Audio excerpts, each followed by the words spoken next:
All right, so if you remember last week, we were talking to Curtis about all things nerd culture, TV shows, all that kind of stuff.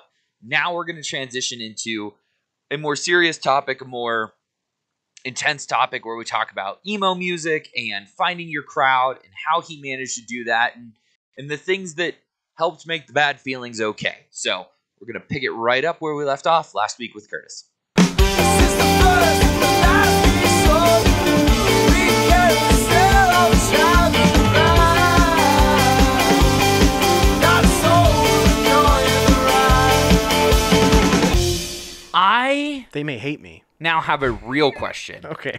So, friend of the program, Tyler Hawk. Biggest friend of the program. Famously, Tyler Hawk and I are almost the same fucking person. Our birthdays. I've seen you in rooms together. Yeah, it's not quite the Hardy controversy. No. Tyler and I were born 3 days apart. We have very similar personalities, very similar backstories. We both peaked in high school. But he had... Did that ruin Are you just trashing Tyler? No, this is like we've agreed upon this. I get you're being self-deprecating, but you're also trashing Tyler. No, we've agreed upon this. We were both never cooler than our senior years of high school. I think you're both very cool. Well, thanks, right now. Thanks, Curtis. I know my opinion isn't... Anyway... Tyler Hawk entirely missed the emo movement. Really? Like Was he just never sad? Like he... Did he never have bad feelings? Did he have a stable household? That's the best part because Tyler is like very much like me where like if a random person meets me, they're like, oh, he's a very nice guy. But like my friends will tell you like, that's a sad fuck. Like you just got to be around him for 10 minutes. Tyler Hawk's the same fucking way. So like, I don't know how he missed it. Huh. He missed it so much that like we were having a music debate because Tyler's a big music guy and we were having a debate. I was like, there are certain songs that you can identify from one note. There's a very famous emo song that you can identify from one note. What's the note? It's just a single piano key. Oh, yeah. Yeah, okay. Welcome to the Black Parade. Yeah. Right. Yeah. I played the single piano key. He had no fucking clue. He had no fucking clue. And then I even let it play longer. He's like, I don't know this song. No way. I wasn't a My Chemical Romance fan. But you guys went to the same high school, right? No, we were on opposite sides of the town. It's still fucking same town in fucking Wyoming. It's big enough in this town. Yes, it's bigger than Laramie, but still. It's big enough. No, I mean, see the thing, going back to I already had something that scratched that itch. I already had brand new. I didn't need My Chemical Romance. They were lame. I have since... But that's what's even... Yeah, I know what that is. I know what Welcome to the Black Parade is. But that's what's, I think, even more intense is that, like, I was very much pop emo. Like, I got the top layer of it, right? Yeah. I did not get, like, my friends and I, like, Taking Back Sunday, we had no clue Brand New existed. Oh, interesting. Yeah. So, like... I mean, they toured together. They were friends. Well, for a time, 70 times 7. And really now, we know that Taking Back Sunday was in the right in that friendship. Well... I didn't start listening to Brand New until college when I met all of my friends. And they were like, Brand New's my favorite band. You should listen to this song, Tommy Gun. And I was like, this is great. How did I miss this? Where was this when I was a teenager? They're like, it was just the next album over, and you just didn't fucking see it. Dude, Déjà Entendu. What an album. Yeah. Is that your favorite? No. Well... I like The Devil and God or Raging Inside Me. Of course you would. That's my favorite. But this may surprise you, but science fiction I think is really, really good. Science fiction kicks ass. I love it so much. And it would have gotten more play had the allegations not come out literally the second that album dropped. Yeah. Because it was good. Yeah, it was a good album. It was probably one of the best albums post. Well, you know, like when Daisy was really good. Daisy was okay. I love Daisy. Loved it. But like... Well, and the Daisy Sessions, I don't know if you ever listened on YouTube to the Daisy Sessions. They did some Devil and God songs in like a more relaxed format, acoustic guitar. They're worth listening to. What's the... And I'm sorry, I've already stated that I like Brand New, but I'm not a giant, like, I don't know That's everything fine. about Brand New. And also, I started listening to Brand New well into the MP3 era, so I don't know names of songs. Oh, that's fair. I get that. What is, Come on. okay, it's like, oh, fuck. He's like Anything. talking about the coast. On the western coast, I saw a hospital. Nurse the shoreline like a wound. It's not, it might be Guernica. Is that the album? No, that's Deja Entendu. Oh, is that Deja Entendu? I thought you were trying to get me to the name of the song. No. I was trying to... Because that might even be... Quiet things and that. I don't think that's... And that's why we're married. Appreciate that. Yep. That's the album? Yeah, Deja Entendu. Okay. Then I guess that is my favorite album too. Is that the one that starts It's got off? the space. It's got the astronaut on it. Yeah, I know what album. Okay. I know the album cover with the name, but I don't know what songs are on it. Does that make any sense? I know Sure. Tommy Gun's on it. Sure. Well, I believe you, but my Tommy gun doesn't. Yes. Yes. I'm sure you do. So, did you like Taking Back Sunday and Brand New? I did. I liked them both. But you said that one person had the sound, or is it because of the dueling vocals that I don't it know. was different? I just felt like they were pretty different. I felt like they were Interesting. pretty different, and like they scratched different inches. Where was here's a better question to maybe understand that better. Where were you introduced to each band? Which album? Oh, interesting. Because early, the first two albums, it's the same fucking band. I think I was introduced to Brand New.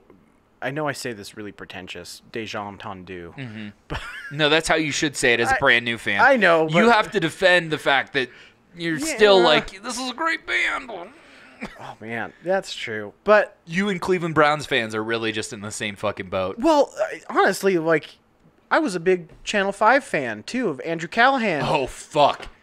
Is there just- something you're not telling us? I don't know. It just keeps happening. It just keeps happening. It started with NSYNC, and it just kept getting worse. But yeah, and so like when The Devil and God was announced, I was like, fuck yeah, this is gonna okay. be fantastic. And So then, go ahead. And then so I'm gonna throw Bright Eyes in there, even though they're different. no. But like I was Casadega, Okay. beautiful, Yes. perfect.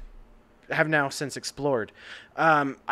What is it's before Make Damn Sure. It was the album before that. It was Cute without the E. Yeah.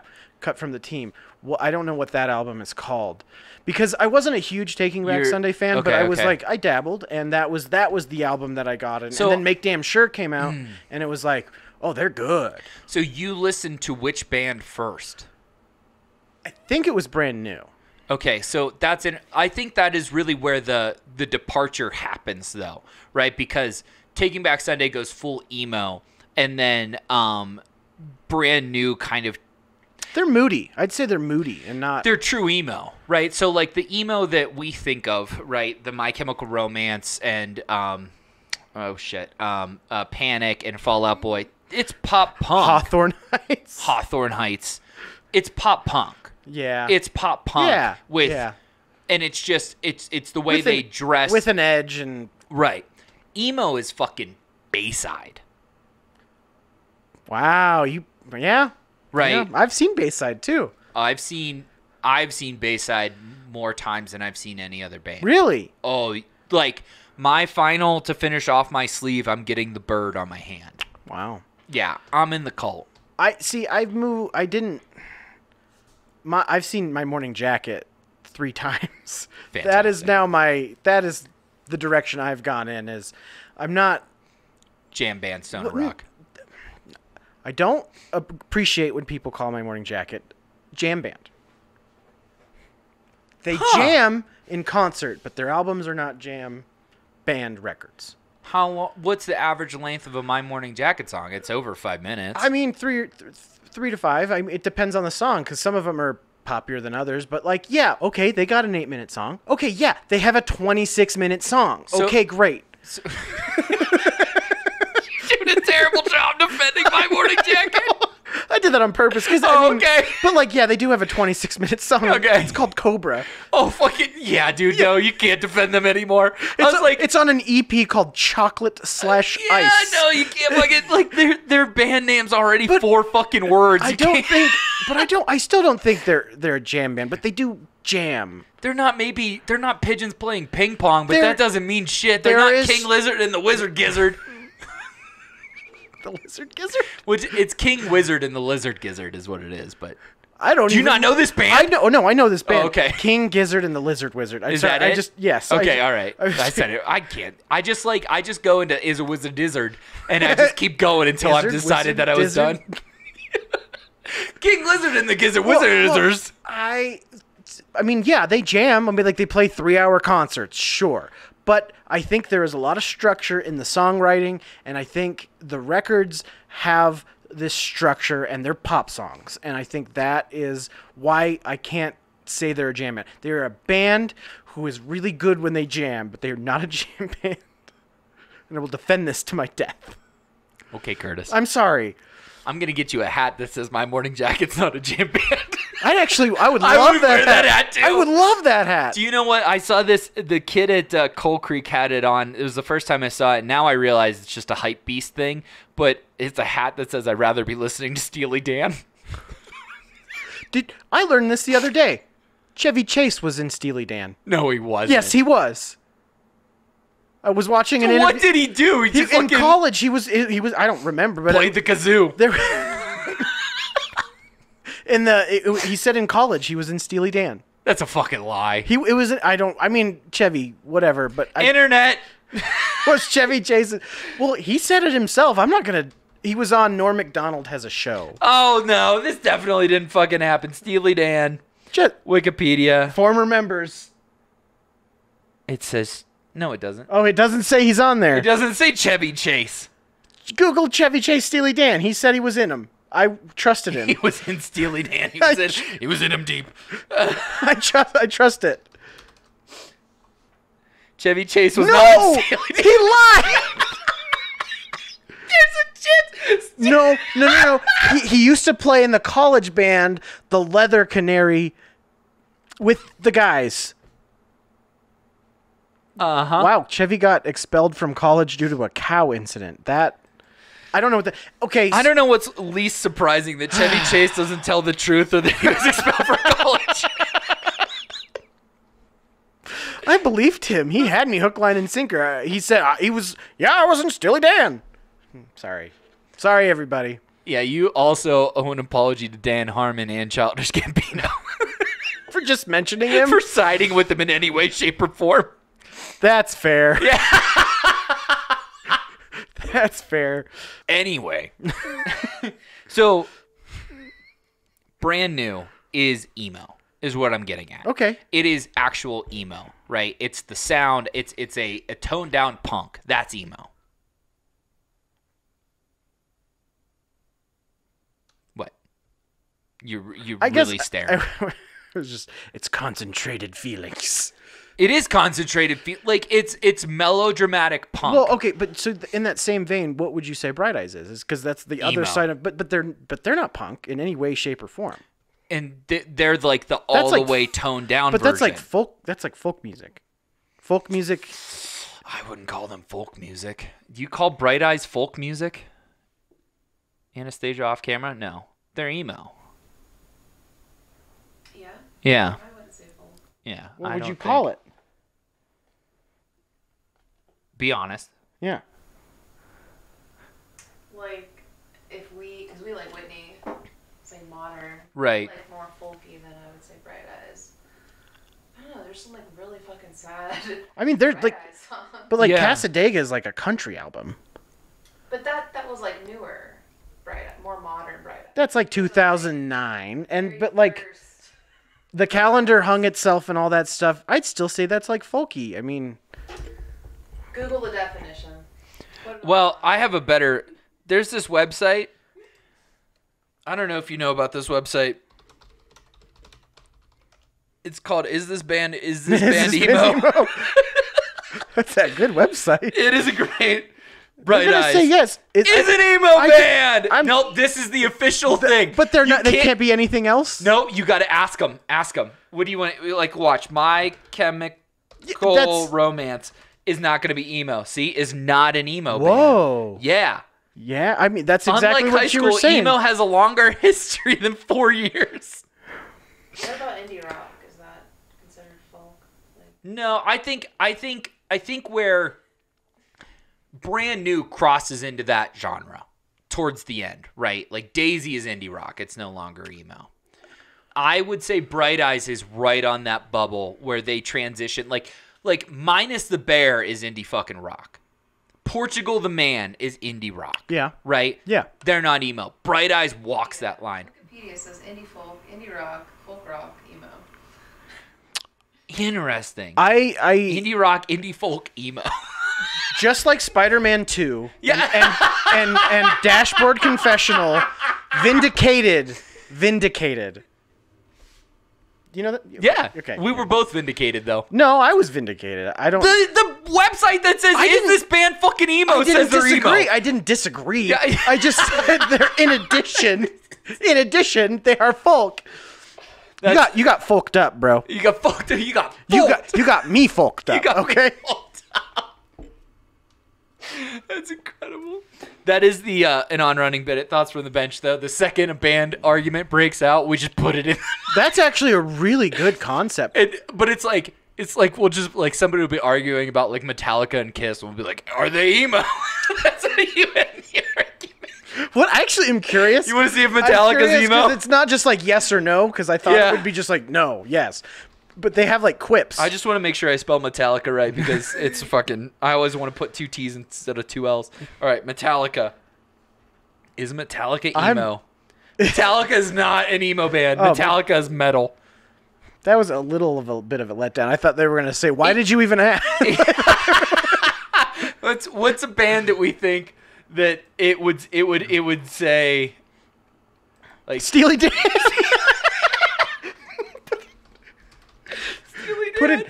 Steely Dan Not is in not our system. Oh, you spelled it wrong. Oh shit. Ah, fuck. Hang on, I gotta remember how to spell Can Steely you put Dan. Chevy Chase's Steely Dan? Yeah, that's a better question. Is Chevy Chase emo? All right. Steely Dan. He might be. Steely Dan is not in our system. Oh man, they're not even in the system. Damn. What That- about Chevy Chase? Is he emo? Chevy Chase is not in our system either. I don't know if you've ever seen the roast of Chevy Chase, but if that pretty were good. me, I would have been emo afterwards. 'Cause he just got shit on by. That was like Sarah Silverman's crowning day, wasn't it? like none of his friends came, and they just got a bunch of random people to talk crap about him. Yeah. It was really fun, and they didn't like him. I don't think he has friends. That's a big bummer that Chevy Chase isn't. I think they should rewrite this formula so that if the band's not in the system or whatever you enter's not in the system, it just says like your thing, like why did you ask? Why did you even ask? Yeah, why'd you even ask? Shout out to Is This Band Emo? Change it. Yeah. This Why clip, are you even asking? everyone make this clip go viral so we can change it. We need to get a hold of him. Yeah. Somebody 'Cause reach out. We asked if Steely Dan was emo. That should have just closed the webpage. It closes your browser. They shouldn't have let us search it. I love that. I love that. It's like his Pink Floyd emo. Well, I'm. We could make an Actually- argument. actually- The Wall. Is The Wall emo? Oh, pretty fucking close. Roger's a sad dude. He is. I listened to him on Rogan, though. It was super fucking fascinating. I didn't know he was on. He was. And you can skip the first half because it's all political and bullshit and him just jerking himself off. But then the second half, they start talking about music, and it's fucking tight. No, I just feel very Spider-Man 2 vindicated right now. Okay. Like, Braid is folk. And emo. Folk emo. Which is really, that's just camp. Don't know Camp. Oh, camp is folk I know they're emo. your favorite band, but I don't know them at all. They're folk emo. Well, like, I had Saves the Day. Oh, You want to know if they're emo? Have you ever listened to Saves the Day? Of course. Okay, that's the other. That was like. Oh, that was okay. I would see what you're saying. I would say they're emo. Let's ask the band. Let's ask the put it- website. Saves the day. There gotta be emo. That's saved. Saves the. Oh, I'm sorry. Save the. Listen, I can't. We've been over this. Yeah, I'm impressed, honestly. Is an emo band. Thank you, Chris Conley. Sure, you want to complain, but the fact of the matter is the band hits in the late 90s. They toured with hardcore bands, and holy shit. Through being cool is a classic. It's true. Also hardcore and punk. Yeah. But that's where, like... Is Coheed and Cambria an emo band? Ooh, hang on. First off, I gotta double check that I can spell it.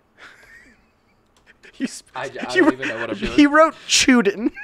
He wrote the word Chuden. I have to spell on air for 2 beers deep, and it's like... I misspelled chocolate on Thursday. It's fine. That Whatever. just sounds like a fun segment. Coheed is an emo band. I was surprised by that, but I'm okay with it. But they're also metal. So I think this is ultimately where we were kind of addressing this. Coheed definitely starts as an emo band.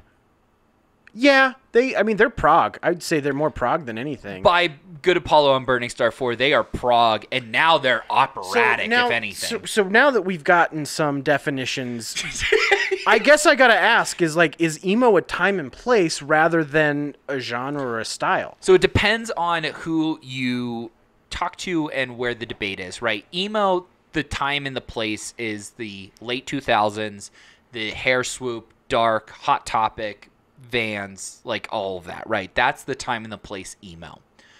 But the actual genre, and as somebody who is a genre and subgenre, to be particular, nerd. Okay. I don't know if you read my Hardy album review. No, I didn't. I put in there, I was like, the second half of this album is technically post-hardcore, but to save debate, I'll call it metal, even though it's not. Oh, wow. You really split hairs. Jeremy McKinnon. A Day to Remember is post-hardcore. Didn't listen. Ugh. Didn't listen. Anyway, the genre of emo is late 80s it starts with the Smiths ultimately, right? Like, sure. That's where it starts. I want to see. Show me the Smiths. Oh, the Smiths? Show me the Smiths. Show me the Smiths. The Smiths. I spelled that right. Is not an emo band. Regardless of your iconic t-shirt, it's not emo. What about The Cure? Is it The Cure or just Cure? The Cure is not an emo band. What about Joy Division?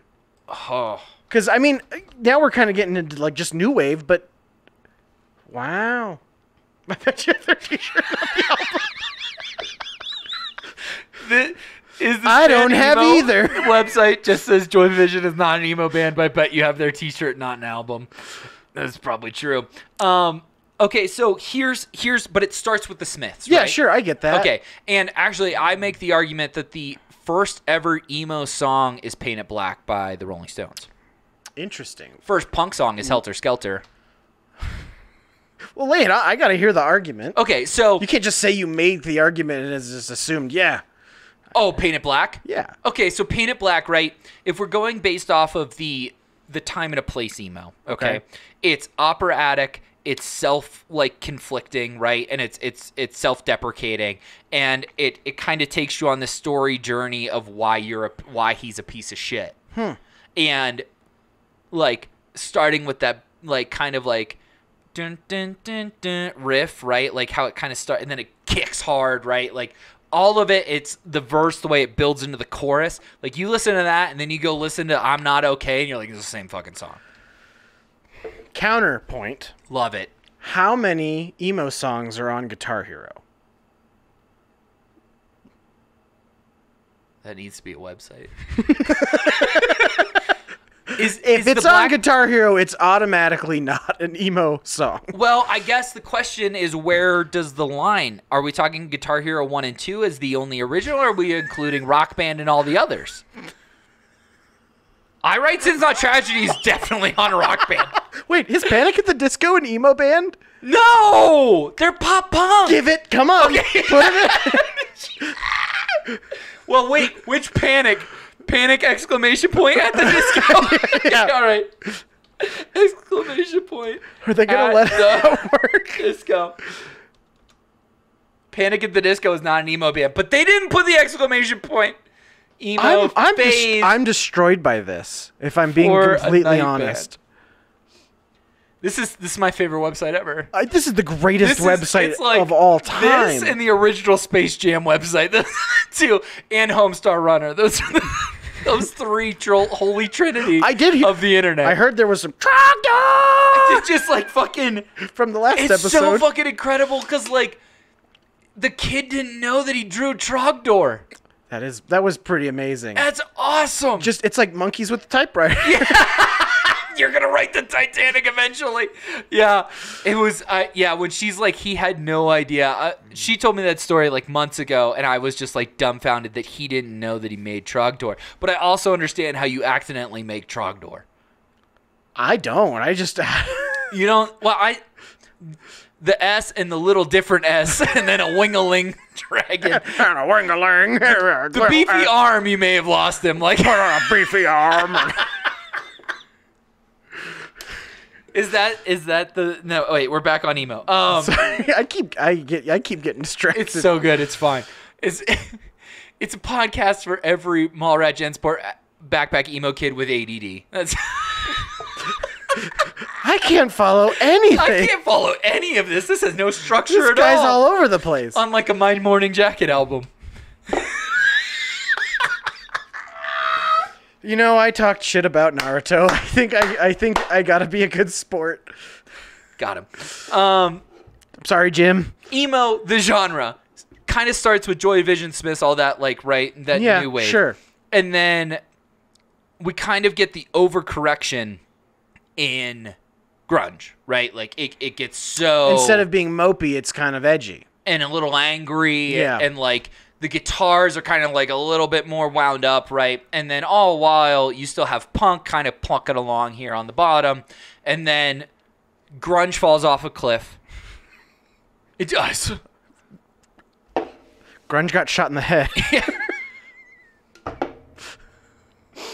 But did grunge shoot itself in the head? No, it's Courtney Love's fault. This is so wrong. I'm sorry. I couldn't help Lane myself. Staley killed himself with drugs, so that's not fair. I couldn't help myself. So it's kind of plugging along, and then It's kind of plugging. plugging along.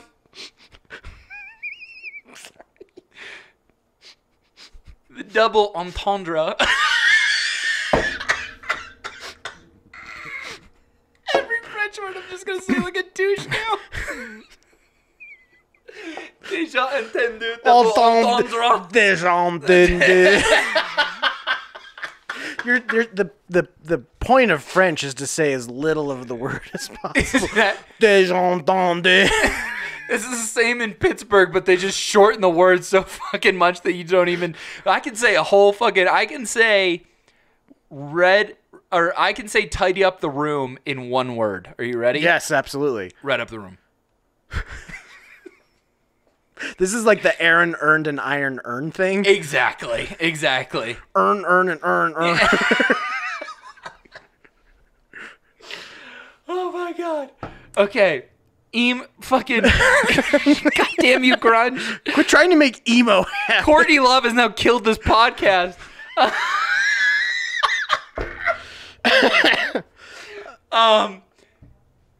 Grunge falls off a cliff. Okay. And then super pop comes along, right? Where Britney, all that other shit. And It's Britney, bitch. It's Britney, bitch. And in that is kind of where like the Offspring finds its footholds, right? As being like the counter of that, right? Green Day, all that kind of stuff. Interesting. Is Green Day emo? No. Green Day is punk. We have to check. I will show you. You've already done it? Oh, The research has already been done. yeah. It's really, just read the pamphlet, please. Not an emo band. Kerplunk is in rotation here at council meetings on Fridays. If that's any consolation. This website is fantastic. It's really good. It's very snarky too, which is very I emo. love it. Yeah, it's great. But like that's kind of what kickstarts that like I could see that. Okay. next band. If you're really interested, Jeremy, I don't know. He's Punk Rock MDA on YouTube. Highly recommend it. I have wasted hours watching that man's content, and he has a whole thing, what's emo, what's not, where it started, and like the evolution of emo. It's fucking incredible. He also does the rise and falls of bands. So like insert your favorite band, and I guarantee he has a fucking video on it. Interesting. It's incredible. But I would say like Bright Eyes is definitely like right around the kickoff of like the bands that inspired the bands that we think are emo. Well, it's interesting because like it just seems a little arbitrary now because like 100%. The worlds between Brand New and Bright Eyes, those are the two things I'm coming back to, are worlds apart, but they're still the same. But that My Chemical Romance isn't. If you really, My Chemical Romance is power punk. Yeah, I'll give you that. Yeah. Like I get it to an extent, but it still seems arbitrary. And I'm just is it content based or is it sonic based? I believe it's more content based, right? So like where the divide starts to happen. So is Elliott Smith emo?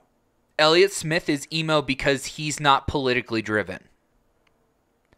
Punk is politically driven. Yeah, okay, I could see that. And emo, the origins of emo are self-inflicted lyrics that have nothing introspection. to do. Yeah. That's where the line starts to change. I think that makes sense because it defies genre, but it's content oriented as opposed to stylistic. Right, and really through the 90s, everybody was introspective. Like Green Day, Blink-182, even fucking The Offspring are introspective. His Basket Case has to be an emo song. Yeah.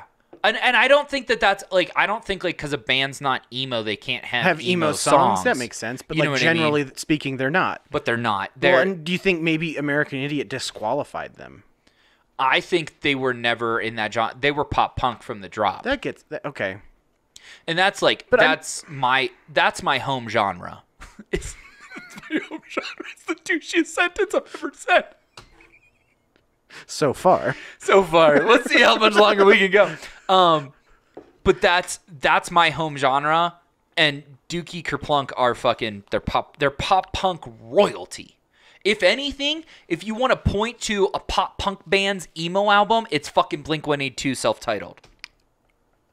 Are they gonna? Have you looked? Have you asked? What? Is Blink-182 emo? Oh, Blink-182 is not emo. They're pop punk. No, they're not. But No. Okay. Well, hang on. Again, we have Blink hyphen or just Blink-182. I think forego the hyphen. Okay. Not an emo band. And you missed it. I asked you. You did. I asked you. You acted like I wasn't playing on this site for like an entire year. So the thing says Blink-182 is not an emo band. As you missed a character from their name, I'm wondering what else is missing because it's Blink hyphen. I told you not to put it in there. That's my fault. Yep. You shouldn't have gotten that from that website. I know. I did. What does it say? If you put the hyphen in Yeah. there, is it different? Because I can guarantee that I've never not put the hyphen. Are you putting spaces? You're putting spaces in between the hyphens. Oh, look. Yeah, it says it's not in its system. You gotta. There's no spaces. You're right. Not an emo band. Sorry to anyone over 30. They're pop punk. It's me. That's pretty good. It's him. That's me. I can't believe Coheed and Cambria is an emo band. Early Coheed is 100%. I mean, I don't think they changed sounds that much between Second Stage Turbine Blade and Good Apollo and Burning Star 4. It just got more polished and the production was better. The songwriting was very much the same. Well, I can... Ooh. I was about to spout some shit, and then I reeled it back because I don't know that I'm 100% on this. I was about to say no emo band has good production.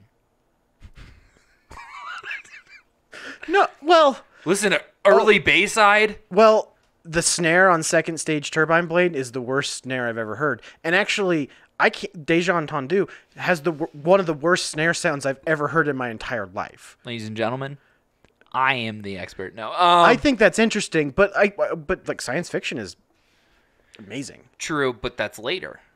It's emo Again, I think not. Like I because think it's too good.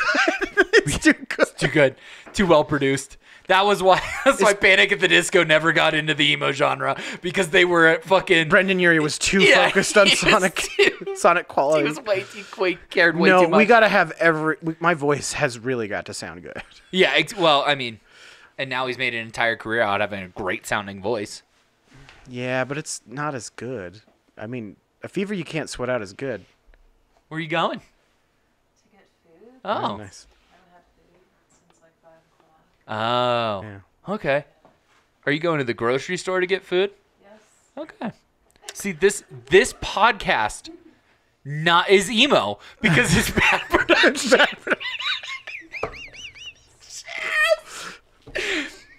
We're self-deprecating and the production. Yeah, that's it. That checks both boxes. Well, you got to check the site. A Great Depression.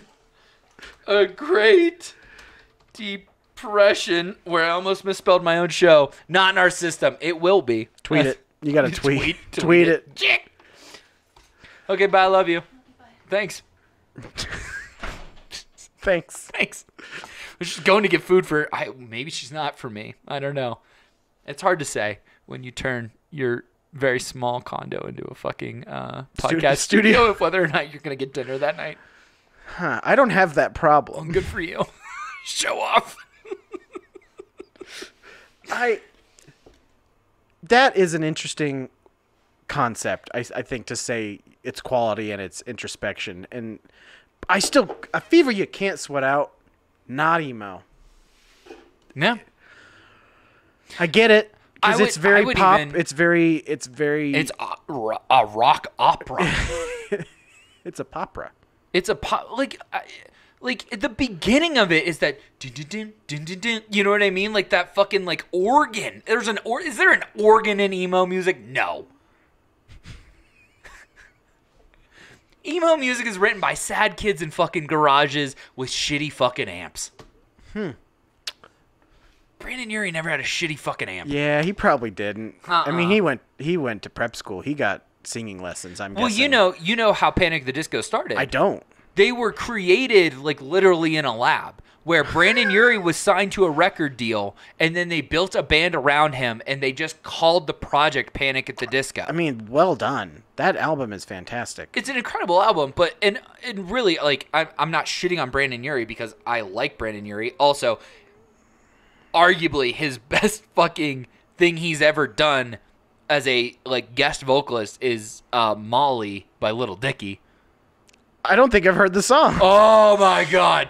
Listen to that on your way home today. But you know, I'm not shitting on him because he's an incredible artist, very talented. I'm very happy that he exists because I believe that his voice is like, it's like him and Sam Smith for like haunting great vocals. The thing is I need better songwriting. I mean, yeah, you're technically proficient and you're wonderful, but there's nothing about this that I can really get behind and think about and like. That's talking about like modern, like post Pretty Odd, like even Mona Lisa's Smile. Yeah. I even liked Pretty Odd. Yeah. It's good. Yeah. You'll really like Molly. So I think it is. It's lyrical based. It's the sound is a little bit turned down from punk. The song isn't a minute 50. It's 2:50. Right? Sure. Yeah. It has two verses and two choruses, right? Instead of just verse, chorus. You know, maybe a bridge. I think the other thing too is it's that sound quality, like you know how bad Seosin's original album was? I don't know. I've never listened. Oh my god. Missed the boat. Seosin's original album sounds like they just all stood in front of a microphone and played and screamed as loud as they fucking could. There was one fucking mic in the room. And it was also on the other side of the room. A lot of room in that. Yeah, that's how it sounded. But it was so fucking good. Okay, so this may be tangential, But the question I have is, I missed the boat on a lot of things because Sure. I was LimeWiring music at the time. Sure. I was like, because it was either go buy a record, or it was, which I didn't have money or transportation, or MySpace or LimeWire. Right. So I guess I'm curious how you got plugged in and what. Ooh. Okay, so I got plugged in. I got plugged in from a couple of different sources. It all kind of culminated at the same time. So I was one of those. I have that story that I saw Fall Out Boy in a basement, Oh, you did? and I didn't know it was Fall Out Boy. Well, Nobody knew, right? And they were playing a local rundown movie theater in Butler, and I saw them. I almost got hit in the face with Pete Wentz's fucking bass when he did the spinny thing. That's how close I was physically. Like, they were playing on the floor, and there was like a semicircle of us around them. that's pretty cool. And the only reason I was there is because there was a girl that I liked that I thought was cute, and that was it. So that happens. Then I'm in math class, and Lard, shout out Lard, is sitting like counter across from me, and he's got his headphones around his neck, right? And he's listening to something. He was talking to somebody, and I'm just like hearing this, and I'm like, what the fuck is that? And I tap him on his shoulder. I'm like, what are you listening to? He's like, oh, this is My Chemical Romance. Those two things happened in the same month, and then literally he said, this is My Chemical Romance. That night I went home, MTV2, I'm Not Okay came on, and I was like, this is it. that was hook, line, sinker. The second I heard I'm Not Okay, I was like, oh, yup, there it is. There it fucking is. And the only other time I vividly remember having that experience with music was hearing Hybrid Theory. Shout out Linkin Park. I'm dead serious. That's interesting. I will Is Linkin Park emo? they're definitely new metal, but that's fine. Let's put it in. Linkin Park is not an emo band. Bummer. But I spelled it right.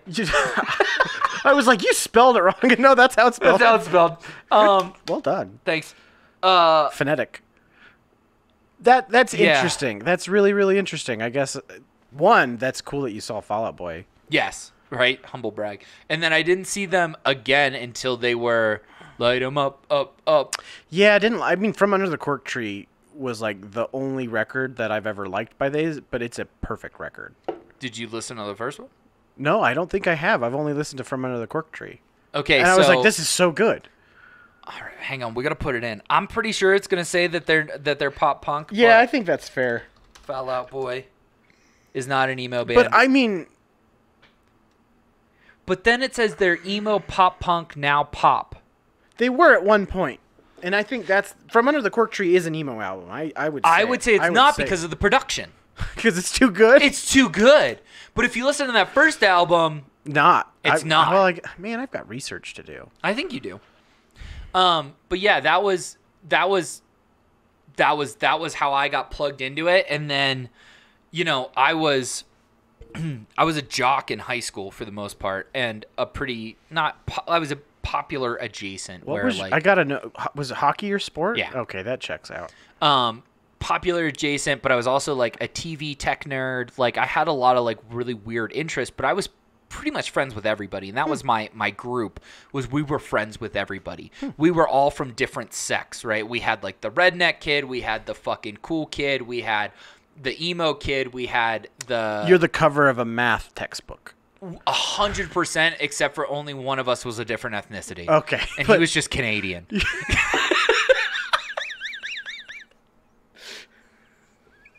Not even making that up. Well, you're a cover of a '90s textbook. Yeah, yeah, in a white school district. Yeah.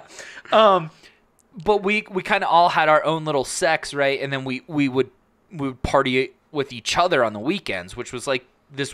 I don't know. It was really cool, and it was something that I think I reflect on as being a really big part of my life, because then I had friends everywhere, right?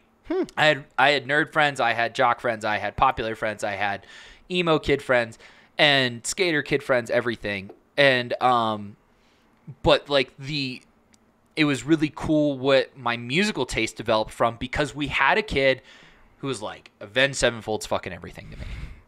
Right? We had a kid who was a giant, like, he was like Dragon Force, Coheed, like Mastodon, like all that shit, right? Then you had a couple of kids that were like Taking Back Sunday, My Chemical Romance, Paramore, all that stuff. And then all of us, because we grew up in the sticks of fucking Pennsylvania, respected Led Zeppelin as the gods that they fucking are.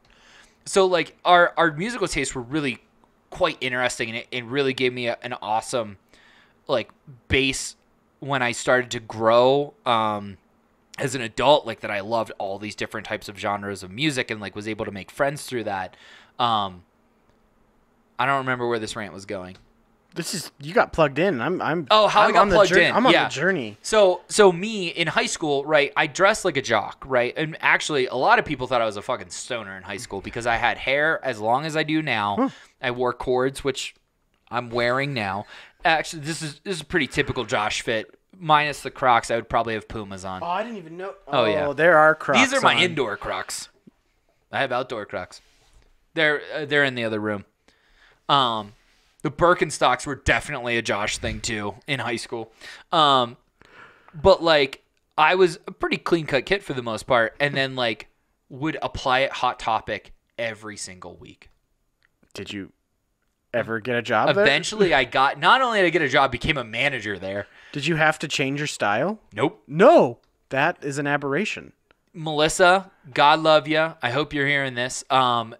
You saw something that it didn't hurt to have a clean-cut kid in the Hot Topic because I was the one parents fucking came up and talked to. Oh, you were the approachable one? I was the token approachable kid inside of Hot Topic. You were the liaison into that culture. I was, and that was like, I think that's probably why my sales were good because like grandma could come up and talk to me, right? And like I'd stand at the front of the store. So like I was an approachable human inside the Hot Topic world, and then like they'd come in and be like, "Do you have any Rammstein?" And I'd be like, "Yes, Grandma, we have Rammstein."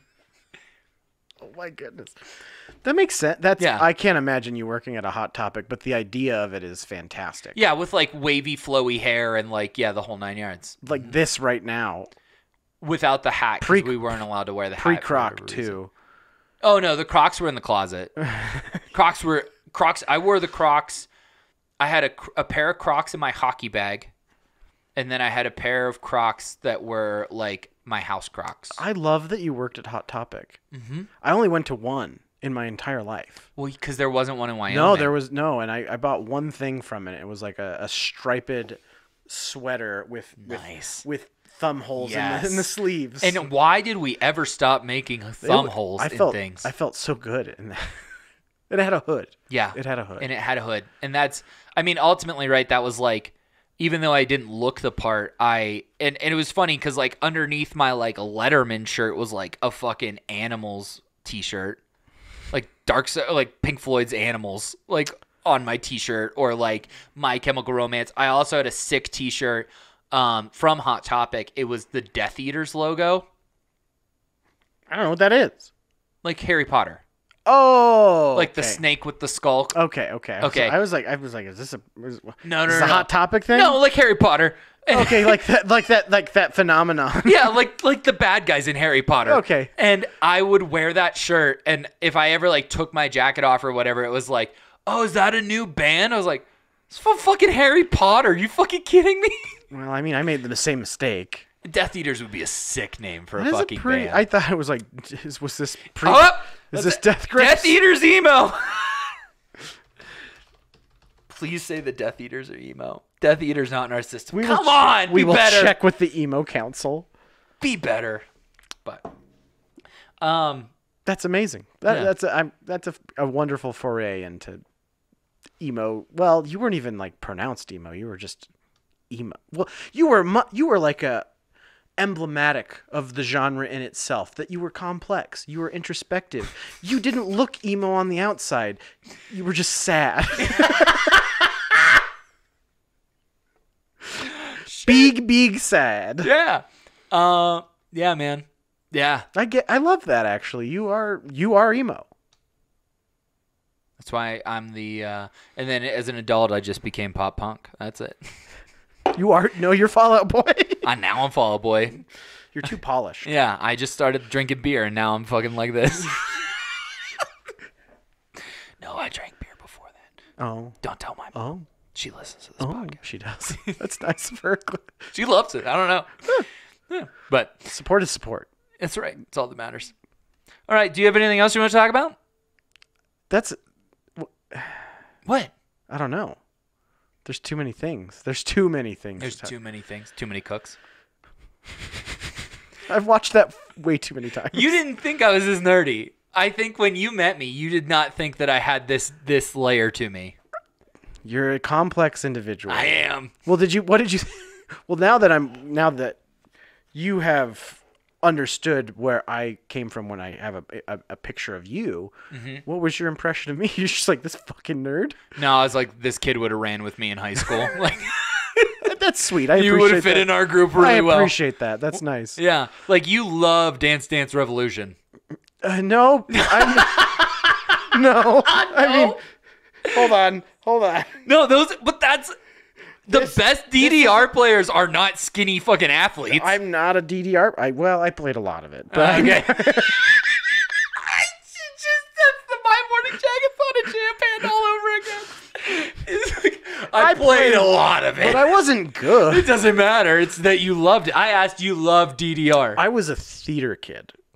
Theater kids I got into way later. But I wasn't a theater kid for long because I didn't have agreements with our theater department because they weren't nice, and so I just I did it from like 8th till my 8th, 9th, and 10th grade, and then I quit, and then I was like, what do I do now? But there's a great, maybe I'll just tell you a good story. One of my favorite. That sounds great. One of my favorite theater stories. So we did a play, and I lived like half a mile from my junior high, and it was around the time Guitar Hero came out. And I had 3 friends and I walked from our junior high to my house, and we put a 32-inch CRT TV on our shoulders and a PlayStation 2 and carried Guitar Hero from my house to our school, and we had Guitar Hero set up backstage so we could play Guitar Hero when we had downtime.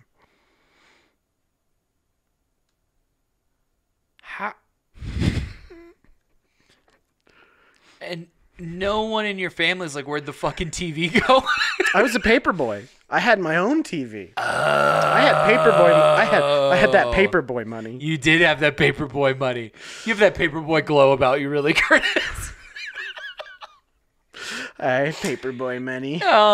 And so, yeah, wow. That's one of my greatest accomplishments is walking all this tech half a mile back to school to play it.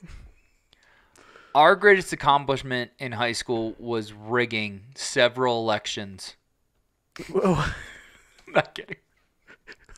In like someone in a friend of yours' favor, or just oh yeah, of course. No, 100%. No, just pure chaos, just to rig it. That was a different prank that we will not admit to still publicly because they're still investigating. Oh wow. Fucking great. That's amazing. I'll tell you that one off air. That's amazing. But yeah, we rigged the Mr. Tornado election. We rigged that was like it was Homecoming King, but for for the winter, like the fall formal. Okay, Mr. Tornado's. We were the Golden Tornadoes. That's not a mascot. That's an event. You should have seen our fucking hockey jerseys. It was like that actually sounds like a sick hockey team. If we were allowed to use the actual school logo, it was, but we weren't because we were a club team. We weren't affiliated, so it just looked like somebody with a crayon drew on our fucking thing in a kind of a triangle. I'm not mad. Was your hockey team emo? There was a click. There was a click. Let's just say that Coheed and Cambria was our run-out song. That's amazing. Welcome home, baby. Come on. That's a great song. Yeah. That was like the lights would go off and it was like dun dun dun dun dun dun dun dun dun. It was great. Did you ever read the comics that the music's based on? What part of the Worked at Hot Topic did you miss? Umbrella Academy. Coheed, yeah, everything. Wow. Yeah. Wow. Yeah. Wow. You're deep. I'm deeper than I let on, I guess. Well, But then I also like I have fucking butter shoes. Like I don't, you know what I mean? Like I'm not normal. I'm loving unraveling this mystery. I'm glad that you are. Yeah, we rigged 3 elections. we almost we almost For rigged good? prom. Absolute. Okay. Well, maybe. I can't really be specific one way or the other because I don't know. It worked out for us. That's all that you can ask for, I guess. That's what happens when you have one from every clique, is that you can start to swing things. And then when your clique is in charge of the TV station that's like internal in the high school, right? And you get your senior year, you get the student council president elected, right? First election rigged, right? It all starts there. And then the fall formal, everybody knows who the person is because you're like, he's on TV, right? He's like the anchor every day, right? So people know who he is. And then you have the student council president, right? So maybe you get a couple extra slips that you slip into the box. Right? And then you make sure, because you have the student council president, that you had to do it was a talent competition kind of thing. And you just make sure that everybody else's talents are shitty, and then you let your friend play fucking guitar. And he just fucking kills it. And so you got that going for you. And then, so he wins that. And then you try to get him to win prom king because this kid was like bullied bad all the way up until we got control at the end of junior year. And then he was like the everything to everybody. And you really wanted him to win prom king because that would be the coolest fucking thing ever. But you weren't able to get the extra slips because teachers were involved. That's so wholesome. But we did. I mean, he came in second for prom king. He was on the court. Okay, so I know we previously established that you maybe are emblematic of emo, but I actually might retract that statement. In what way? Did you have crippling social anxiety at all? Because it seems like you're a butterfly. It seems like you're everywhere. It seems like you're having a good time. No, you got friends. No, yeah, definitely no crippling social anxiety. I feel like that's part of it. I think it's part of the experience. Although my crippling social anxieties had nothing to do with my peers. Oh, interesting. It was family events and that kind of thing. Gotcha. Yeah. So like that, like yes and no, I guess is probably a better way to put it. And I won't retract my statement then. Yeah, I also had some serious issues with like people trying to be my dad. Still do. Just got dads lined up? There were a lot of people who felt like they needed to be my male role model figure, especially after my dad died. And Sure. I was just like, and I wanted them to be that, but then they're always going to fucking let you down. Right? Man. So that was, that was a different. Yeah, it's interesting. That came later. The family stuff did not. That started bright and early. I had a grandmother who used to buy Christmas presents and birthday presents for me that were totally intended for my younger brother. Why? Because I wasn't an Elsass. Oh. Yeah. I mean, in what way? Like, I am not a car guy. Never been a car guy. Never Is that once was. is that an Elsass thing? To be a car guy is to be an Elsass? Manlier things are definitely an Elsass I thing. Like, see. Like tractors and Hunting. Hunting. Traditionally, Yeah. Okay. And my brother loved toy cars as a kid and trains and all that stuff. Interesting. So like, it was weird that the jock hockey player got all of the toy cars for Christmas. That's such a passive-aggressive thing. Oh yeah, she was crazy. Sorry, man. Nah, that's great. I have so many great fucking terrible stories to talk about. That's why friend of the program, Tyler Hawk, hates talking to me.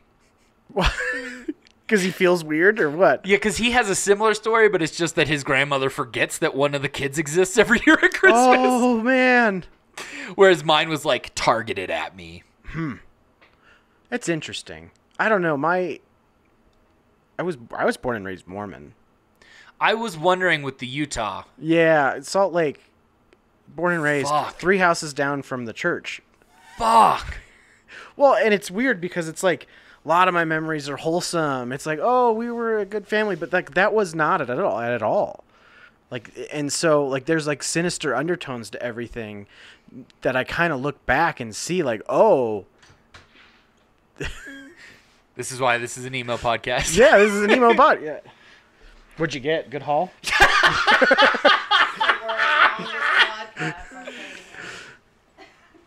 I don't think that's true. I don't know what she said. She said it's the world's longest podcast. For Josh.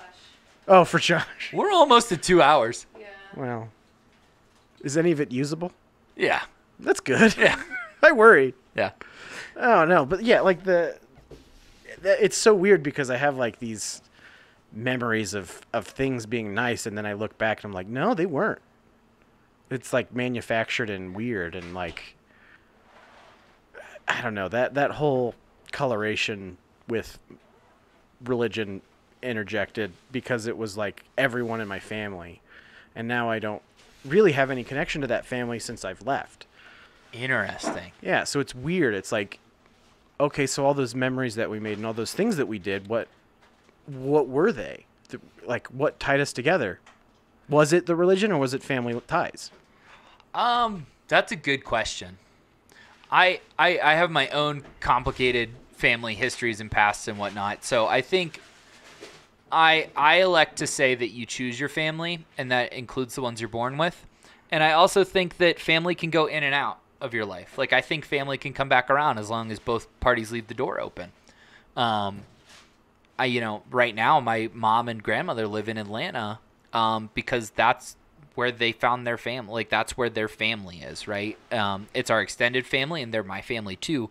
But that family was not necessarily a big part of my life through a big chunk because they lived so far away Sure, and just yeah.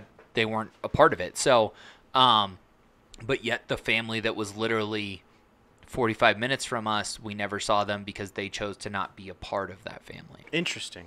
So, and then, I mean, my dad's side of the thing is its own fucking basket of fucking crazy. That's where the grandma's buying the toys for my brother. Yeah, but I get that. My brother the other day hit me. He's like, did you realize that when we were kids, because we had a problematic neighbor, that we were the problem? He's like, we were the rednecks. Oh, they were the... They were the normal Why do ones. they keep messing with us? We're like, why don't they like us? Maybe it's because we had a boat flipped upside down in our yard for the better part of our lives. I don't know. Oh, man. Yeah, our pool was green because we couldn't afford shock and shit. You had a pool? Kinda. Kind of. Technically, there was walls and water in it. It was but more of an aesthetic. It was. It was very aesthetically pleasing. Oh, man. But yeah. That's interesting. Yeah, well, I think, that just being sad as a kid, like, I don't know, emo music was a lifeline. Yes. To know that others felt similarly or thought the same thoughts, or just... Yep. It was a lifeline in a world where I was just like, man, I am just angry. I am just sad. I don't know what to do with any of this. And I don't know who to talk to about it. And that, like, that's so... It just resonated to be like, oh, man, I am not alone. These thoughts are not invalid. These thoughts are... Shared. Yeah. And so, like, it's funny because I haven't listened to... I was actually just listening to science fiction the other day, and I was revisiting... Just the water running is cracking me up. I'm sorry. I was just revisiting, like, Bright Eyes and like still know all the words to albums, and it's interesting that I can still feel those feelings and still get that catharsis and still work through things even now, far removed from that time and place. And I think it's interesting because we talked about it being a time and place. We talked about it being sort of a feeling, for sort of a mood, and less about style. And it's interesting that it still can have that effect on us. I think the type of person you are, right, is the reason why emo resonated with you. And I think that, I know there's a great song by Off With Their Heads. Oh shit. I'm clueless. I'm Oh, sorry. you should listen to this song. What the fuck is the name of the song? Clear the Air. Incredible fucking song. But the one line says, I thought when I got older it would go away, but it only gets worse and causes more pain. Wow. Incredible. The whole song is incredible, but I think a lot of us that had those feelings thought that it would kind of go away as we got older. I mean, I feel in a lot of ways I've gotten a lot better. I think it's just dulled. Yeah, I mean, I still struggle a lot. Right. Like, and big sad. But I don't know. There was a part of it that felt so life and death. Yes. That felt so visceral. Right. That it was consuming. Mm-hmm. Right. And it was debilitating. And I, couldn't get out of bed, moped, didn't want to talk to people. Like, it was debilitating in that way. Whereas like now, yeah, I struggle with it, but I'm not, it's not all consuming in that way. So, I would say it has gotten better, but as I've worked through things, as I've healed and gone on, like dealing with these mental issues that I had or needed to work through, or the problems that arose because of my Right. because of my home life, Right. My issues with confidence, my issues with my self-image, like I worked through those and it got better. And I don't know, but it's interesting that it's not gone. And that's where I was going with the dulling. Like, we've learned to control it. We've dulled those, calmed those feelings. But when they come back, they're as strong as they ever were. And I think that's where the music will always be able to just, like, sync with you. Well, and the music's still healing. I don't know if I still don't think it's as bad as it was, because it was bad. There was, like, I mean, I remember I got broken up with in the 8th grade, and it was. What'd you say? Water incoming. Yeah. Water incoming. And Those are the waterworks. As we production value. Yeah. We're no longer emo. We've gone into our pop rock genre phase in this podcast. Well, and I remember I wrote this poem for this ex-girlfriend. Oh, of mine, fuck yeah. Okay. and it was about cutting the memories out of my brain.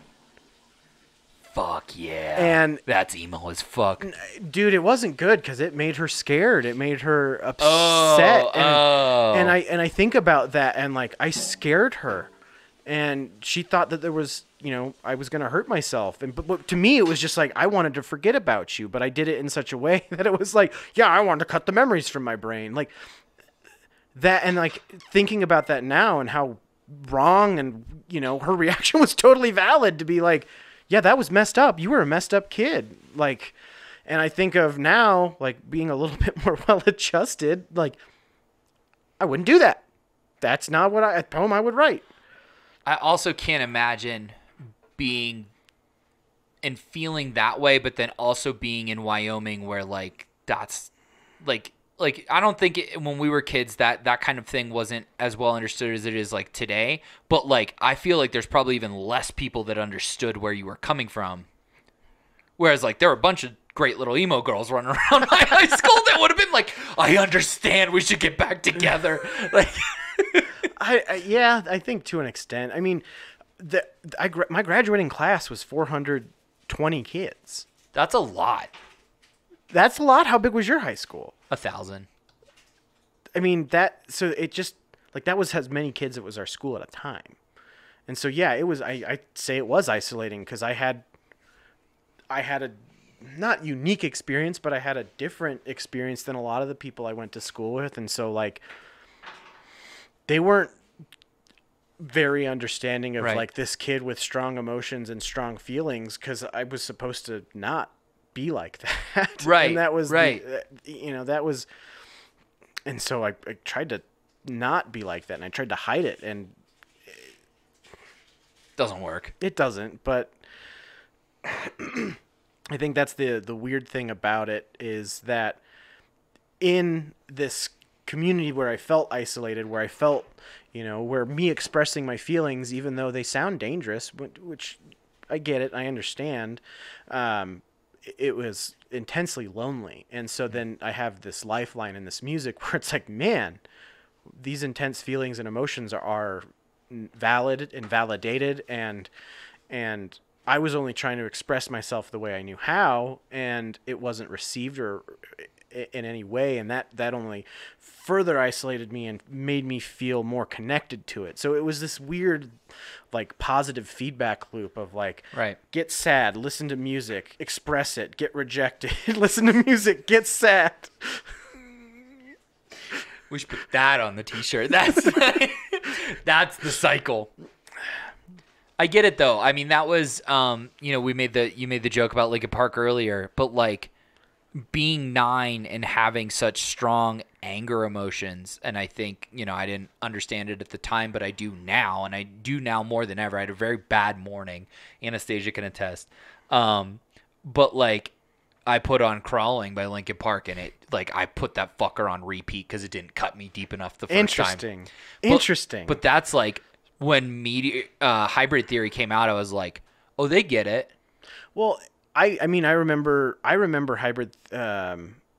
Was it Hybrid Theory? It might have been Hybrid Meteora? Theory. It might have been Meteora. It was at 6th grade, and I remember that, and I remember listening to it with my friend all the time, and just. But there are some things I won't revisit, like songs that like emotions and things that I don't want to revisit now. And it's interesting because I'll tap into some things, but like there are things from there that it's like, I don't want to re-experience that or re-listen to that because it's too much. And I don't want to say cringe, but it's also like I don't want to re-listen to Linkin Park because it made me feel cool. I will say that it made me feel cool, and it made me feel lots of things. But like now I see that as like it wasn't.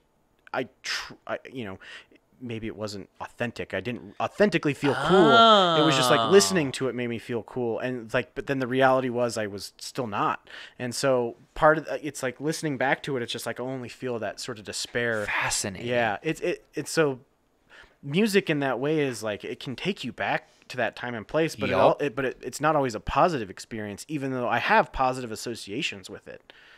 That's really interesting. I don't, it's probably a flaw of mine. I try to use it as a strength. I revisit the past as much as possible. I will, whatever I have to do to dig into that. Something that I did that was probably definitely not fucking healthy, but for probably the first 10 years after my dad died, I would listen to Slip Sliding Away on the anniversary of his death because he was a big Paul Simon person, and that was the only music that we shared. He wasn't a music person at all. So, like, I didn't have that tether to him like I did my mom, who was like introduced me to all of my music and encouraged Linkin Park and My Chemical Romance and all that stuff. So I would listen to Slip Sliding Away, and every time Paul Simon would say, I knew a father that had a son, just fucking cry. And I would cry and cry and cry.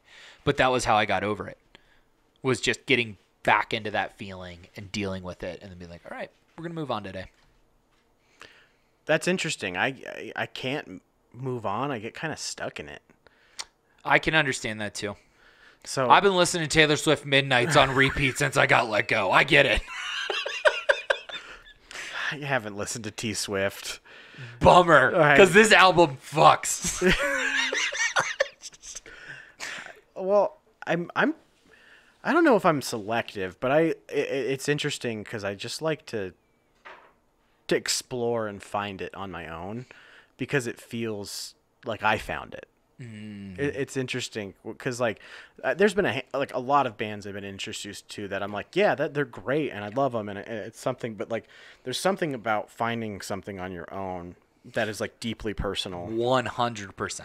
Do you want to know how I found My Morning Jacket? I know how, but I think the audience the should American know. Dad episode. Yes, which is a great fucking episode. I mean, I literally got in my car. I was 16. I got in my car, drove to the mall, went to FYE and bought Z, and that was it.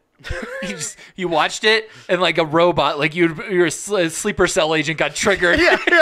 I was Stan Smith. Yeah, I got Stan Smith. You got Stan Smith. Yeah. Yeah, I don't think it matters how it finds you. I think as long as you find it at that time you need it. Yeah, I think there's part of that. You know, but like that exploration aspect to it where it just feels deeply personal. Cuz like yeah, I was shown some of these things, but like it wasn't I mean, I didn't want to play music seriously until I was in college, and I was listening to a Bright Eyes record, and at the end of it, it's a fake radio interview, and he's talking about why he writes music, and it's from he wants to tell stories, it's for empathy, and he wants to things like that, and like again, it's a fake interview, it's not really him, it's a script that Connor wrote, and I'm washing my dishes in my apartment, and I'm just like, that's why I want to do that too. And so it was like, and it was, I think it's one of his first records that interview's on, and I didn't find it until Way later. 2012, 2013, and a decade later. And so, you know, even though I knew about him and I knew about his records and I've been listening to his records, it was like that self-exploration, going back in, being like, what did I miss? What did I find? And like finding those things I connected with, and that exploration paired with that deep connection already was sensational. I'm so happy that you have that experience, because I feel like a lot of the times when we try to dive back into those bands that maybe were super formative for us, like Incubus for me, some of the, like, I'm hoping maybe that like the new stuff that they're making, I just wasn't mature enough for yet, and now I'll understand it. It just sucks. Yeah, I get that. Well, like, I had that with Red Hot Chili Peppers, though. Red Hot Chili Peppers, their entire discography, and now particularly the stuff they're putting out, I think is maybe somehow their best shit. But, you know, finding Dosed and Cypher Song way later in life and being like, oh, there it is. Now I have New Peppers, which is Old Peppers, and New Peppers is good too. well, and I know Taylor Hawkins, R.I.P. Yes. He ruined Coheed and Cambria for me because I couldn't stand his drumming style. And so when he replaced the drummer in Coheed and they took on the sound that he was, you know, he was the foundational sound. And I think it was their fourth album was when he started playing for him, and it was No World for Tomorrow, I think is what it was called. I had no idea Taylor Hawkins. I'm pretty sure, but you know, I've been wrong a lot this entire Just about talk. what band is emo? and Chevy Chase being in Steely Dan. Coheed and Cambria, he was a member? He was. Why? He's not a member. He played on the studio albums. I know It that. could be. I know that. Taylor Hawkins Coheed albums. What are you pointing At at? the bottom Yes. Yep. And this album did change dramatically. This is Good Apollo on Burning Star 5. What is IV? For 4. Volume 2. No World for Tomorrow, is that? Yep. That was, and I didn't like that, and that was also tough for me because yeah, the this running free fucks. I didn't, and it is okay. It's fine, but the thing is I loved the first 3 albums. Right. Yeah, it speeds up. They speed up, like it's not as methodical. and it was, and again, Taylor Hawkins is fine. Incredible. R.I.P. Yep. But I didn't like him in this band, and that was really weird for me because this band I connected with in the 5th grade when my sister gave me their record, Right. Like, and that I've been with for so long, all of a sudden is not different. It is different, and it's like, Yeah. it was this weird experience. And they switched him out. They went back to their original drummer, and it still wasn't the different, same. right. And I think that's really, really interesting. In that, like, I couldn't recapture that, even though I loved this band, I loved the sound. Yeah. It was gone. It was sort of fleeting in that way. So that, and that even now that like I'm more focused on like the sonic landscape of things, and I listened to their first record and I was like, dear God, I can't hear that snare. It's so bad. And it's interesting because like some things I can go back and be like, wow, I still feel it. And some things I'm like, I'm thinking about it. I don't ruined it feel for it. yourself. Yeah. And so I think that's interesting in how fleeting it can be. That it's so arbitrary. Yeah. And it's time and place. Right. You know, because maybe if I'm in the right headspace and I go back and listen to it, because like that album is great. The Second Stage Turbine Band, one of my favorite records, and there are some great songs on it. But if I think about it even for just a second, I hear a real loud ping when I hear the snare, and I just, nope, turn it off. You mean that wasn't Devil in Jersey? That's not how it's supposed to sound? Oh man, that sound of 90s snares is, it's hurtful. I'm sorry. Didn't mean to hurt you. That ping, man, I can't stand it. Anyway, that's I don't know. It's fleeting. It's time and space. It's time and place, and it's still there, but it's fleeting, and it's hard to recapture, but it can be done. And so I think you're right in that it's dulled, and that and sometimes it gets heightened, and sometimes it gets intensified, and it's sort of unpredictable in that way. So it's like lightning in a bottle, in that same way that emo is just without boundaries. It is in the same vein. It is time and place. And it invokes the most emotion just by its pure mention. So, hey, Curtis, this was a kick-ass conversation. Thanks for coming on A Great Depression. Thanks for having me. Yeah, man. We'll have to do it again because I feel like there's so much more shit we can dig into. But Probably. and we got to make fun of Kobe and do our Well, I got to hear his takes, and then I gotta eviscerate it. and then we have to do our roundtable on Freaks and Geeks. Oh, that's right. That's yeah. right. We're gonna. If we can make that happen, Anastasia, you, Emily, Curtis, and me roundtable on Freaks and Geeks.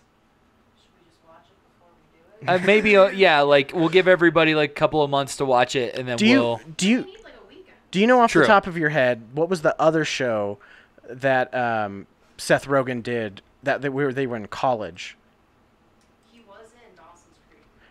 It wasn't Dawson's Creek. It was the other guy. He was in the Muppets that I can't remember his name. He was How I Met Your Mother. What's that guy's name? Oh, Jason Segel. It was Jason Segel, Seth Rogen, and I don't think James Franco was in it. Undeclared. Undeclared. I was Undeclared. gonna say that. That was on the tip of my tongue. Jay Baruchel. Yeah, Isn't that also like cut short? it was also cut short. Fascinating. You ever watched that? Nope. Oh, it's okay. That's what I wanted to watch with our depression winter show. Oh, was it? It's Okay. I mean, We'll watch Undeclared. You go watch The In-Betweeners as much as you yeah, can. that's true. Because you're not going to go very Well, far. I mean, I love British television. oh, but this is brutal. I'm a Monty Python guy. Same, but this is like the British Office, but with teenagers, so it's even worse. I mean, Because there's going to be a lot of it that's just going to fucking rip off some scabs for you. It's going to be great. I'll watch it. Yeah, it's going to be great. In-Betweeners. Yeah. All right. Hey, this has been A Great Depression. Thanks for coming on. It's been okay. Since the first and the last episode, we carry the sail of a childhood ride. Not so enjoying the ride. Stiff neck, book, and stop concentrating. Weak legs, we can run for the cigarette. We can go and we can.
honest, I miss the Woo.